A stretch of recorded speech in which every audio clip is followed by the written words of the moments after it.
Hello friends, आज मैं specially CTET वालों के लिए, अन्य कोई भी देख सकता है लेकिन स्पेशली सीटेट वालों के लिए ये सीडीपी का 30 प्रश्न लेकर आई हूँ, जो कि बहुत ही इम्पॉर्टेंट है।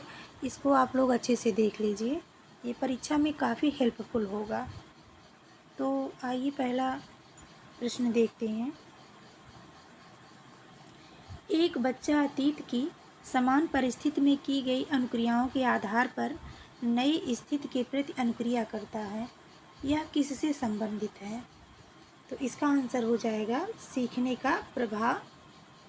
का प्रभाव नियम। दूसरा क्वेश्चन, डिसलेक्सिया किससे संबंधित है? ये जो क्वेश्चन है ये बहुत ही इम्पोर्टेंट है। ये जो है ये हर बार परीक्षा में लगभग पूछा जाता है, तो इसको आप लोग रट लीजिए कि पठन विकार को डिसलेक्सिया कहा जाता है। एक अभिभावक आपसे विद्यालय में मिलने के लिए कभी नहीं आता है। आप मतलब इस हालत में आप क्या करेंगे? तो इसका आंसर हो जाएगा स्वयं उनसे मिलने जाएंगे। ठीक है, सीटेट में यही होता है कि इसमें बालक को प्राथमिकता दी जाती है। ये चीज़ आप लोग ध्यान में रखते हुए चलिएगा तो सीटेट अच्छे से आप क्लियर कर पाइएगा। अगला क्वेश्चन देखते हैं। बचपन का सांप्रतिक दृष्टिकोण की मान्यता है। बचपन का सांप्रतिक दृष्टिकोण की मान्यता है, तो इसका आंसर हो जाएगा बचपन वृद्धि एवं परिवर्तन की एक अनूठी अवधि है। इसका ये आंसर हो जाएगा। और question 5, zone of proximal development यानी जेडपीडी का प्रत्यय दिया गया है। ये भी बहुत इम्पॉर्टेंट क्वेश्चन है, बहुत इम्पॉर्टेंट क्वेश्चन है। इसमें से तो ये जो है मैं जो करा रही हूँ ये सीरीज, इसमें से आप मान कर चलिए कम से कम 4-5 क्वेश्चंस तो यही सेम टू सेम आने ही हैं। तो zone of proximal development ZPD का प्रत्यय दिया गया है पियाजे के द्वारा। ओके, सॉरी, वाइगोत्स्की द्वारा। Zone of proximal development ZPD का प्रत्यय दिया गया है वाइगोत्स्की द्वारा। व्यक्तित्व का समाजशास्त्रीय प्रकार का सिद्धांत दिया गया। ये किसके द्वारा दिया गया? स्पेंजर के द्वारा।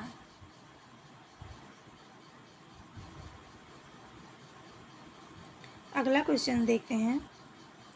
आपके अनुसार शिक्षण है, तो शिक्षण एक कला है और एक कौशल है, यानी कला भी है कौशल भी है। मानव आवश्यकताओं का पदानुक्रम किसने दिया? ये भी बहुत इम्पोर्टेंट है, तो ये मेस्लो ने दिया। अगला क्वेश्चन, चिंतन संज्ञानात्मक पक्ष में एक मानसिक क्रिया है या कथन दिया गया है। ये रास द्वारा दिया गया है। बाल मनोविज्ञान के आधार पर कौन सा कथन सर्वोत्तम है? इसको भी देखते हैं, तो इसका आंसर हो जाएगा प्रत्येक बच्चा विशिष्ट होता है। ठीक है, अब अगला क्वेश्चन देखते हैं। प्रकृति पोषण विवाद में प्रकृति से क्या अभिप्राय है?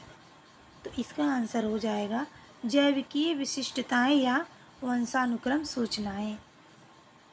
देखिए, सीटेट आप तभी क्वालिफाई अच्छे मार्क से कर सकते हैं जब आप इसको समझते हुए चलेंगे। सीटेट समझने का विषय है, ना कि रटने का। ठीक है,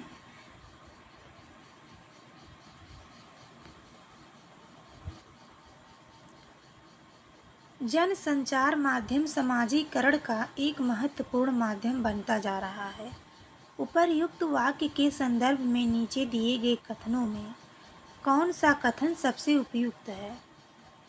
तो इसका आंसर हो जाएगा जनसंचार माध्यमों की पहुंच बढ़ रही है और जनसंचार माध्यम अभिवृत्तियों, मूल्यों और विश्वासों को प्रभावित करता है। ठीक है, अगले क्वेश्चन को देखते हैं।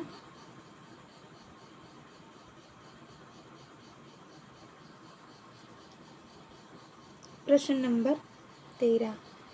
समायोजन से तात्पर्य स्वयं का विभिन्न परिस्थितियों में अनुकूलन करना है ताकि संतुष्ट किया जा सके आवश्यकताओं को। इसका आंसर हो जाएगा आवश्यकताओं को।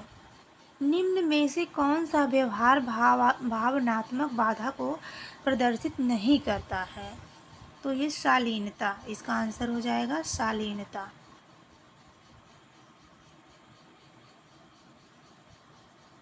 अगर आप लोग सीटेट की तैयारी अच्छे से करना चाहते हैं तो मेरे चैनल से जुड़ जाइए और जो है प्रैक्टिस आप ज़रूर एक दो प्रैक्टिस तो आप ज़रूर दिन भर में लगाइए, तब अच्छे से आपका सीटेट क्लियर हो सकता है।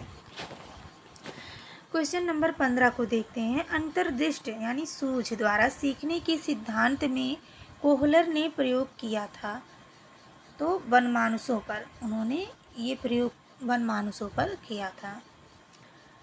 यह आवश्यक नहीं है कि उच्च बुद्धि लब्धि वाले बच्चे, यानी इसमें बीच में भरना है, सृजनशीलता में भी उच्च होंगे। यानी कहने का मतलब ये है जिस बच्चे का आईक्यू लेवल उच्च है वो ज़रूरी नहीं है कि वो बच्चा सृजनात्मक ही हो। अगले क्वेश्चन को देखते हैं। ध्यान को केंद्रित करने की आंतरिक दशा है, तो इसका आंसर हो जाएगा रुचि।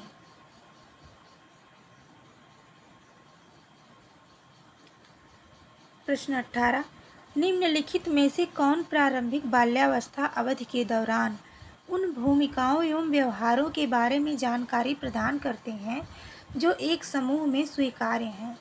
तो इसका आंसर हो जाएगा माता पिता एवं भाई बहन।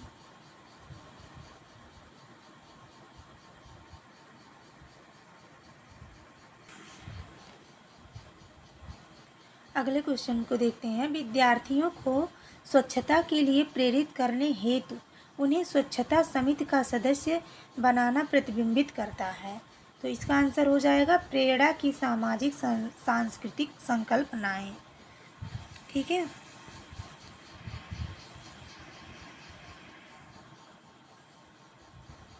क्वेश्चन अगला। सीखने के लिए आकलन निम्नलिखित का ध्यान है सिवाय विद्या, इसका आंसर हो जाएगा विद्यार्थियों की आवश्यकताएं। अगला क्वेश्चन। जुड़वा भाइयों में से एक को सामाजिक आर्थिक रूप से धनाढ्य परिवार द्वारा गोद लिया जाता है और दूसरे को एक निर्धन परिवार द्वारा। एक वर्ष के बाद उनकी बुद्धि लब्धांक के बारे में निम्नलिखित में से क्या अवलोकित होने की सर्वाधिक संभावना है? ये बहुत इम्पोर्टेंट क्वेश्चन है।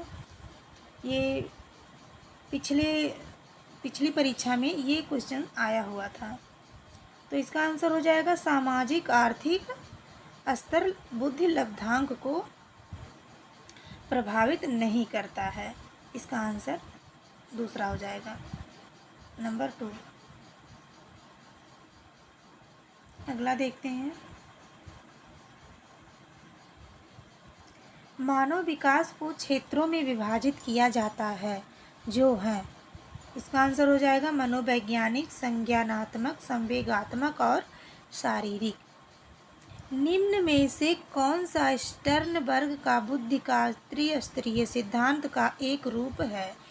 तो इसका आंसर हो जाएगा व्यावहारिक बुद्धि।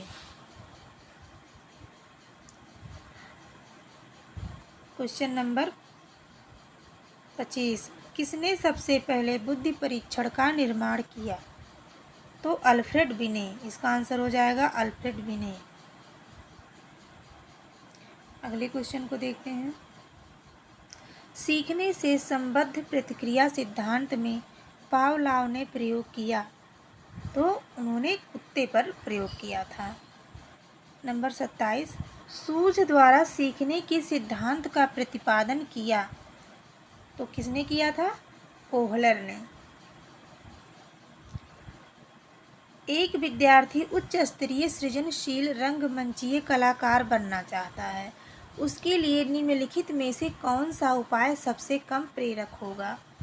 तो उसके लिए होगा राज्य स्तरीय प्रतियोगिताओं को जीतने का प्रयास करना ताकि छात्रवृत्ति पाई जा सके। ये भी बहुत इम्पोर्टेंट क्वेश्चन था। अगला देखते हैं, इनमें से कौन सा सिद्धांतकार यह मत स्पष्ट करता है कि बच्चे अपना वृद्धि व विकास हेतु कठोर अध्ययन करते हैं? तो ये मैस्लो। लास्ट क्वेश्चन, शारीरिक वृद्धि और विकास को क्या कहते हैं? अभिवृद्धि कहते हैं। तो फ्रेंड्स, ये 30 प्रश्न जो हैं बहुत ही इम्पॉर्टेंट हैं और मैं इसी तरह से आप लोगों के लिए अब मैं सीटेट का जो है क्वेश्चन आंसर लेकर आती रहूँगी, तो प्लीज़ चैनल से जुड़ जाइए और अच्छे से सीटेट की तैयारी कीजिए। वीडियो देखने के लिए धन्यवाद।